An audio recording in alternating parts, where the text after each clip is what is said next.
tingnan nyo guys, so ang foggy ng ano, kapaligiran kasi ang lamig ng panahon. Kaya ngayon, tingnan nyo, oh, super, oh, doon din. Ala, super foggy. Oh, kita nyo? Ala, ano ba yan? Anong oras pa lang? O, doon. Grabe din. Mag-aalas 10 na ng umaga. Dito sa Espanya. Oh, tingnan nyo. Diba?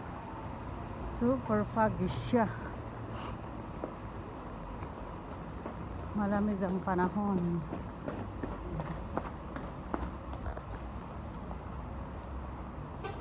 Oh, diba?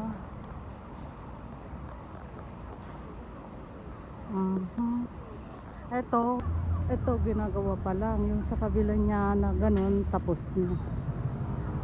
Dito ako papunta sa work ko.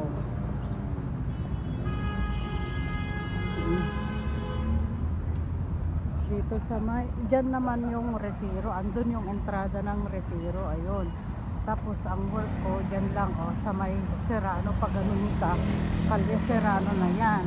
Ayan, oh, Serrano na to. Doon lang sa kabila niya ang work ko. Kita niyo yan guys, super foggy in the morning. Ang ganda ng dekorasyon dito pag gabi. Work mode na naman. Diyan, Kalye Serrano na yan. Yung work ko doon lang, diyan sa kalye na yan, pag ganun ka. Diyan yung Retiro. Oh, diba? Good morning. Naligo nga tayo, pero baho naman sa metro ng mga tao kasi hindi sila naligo. Bye!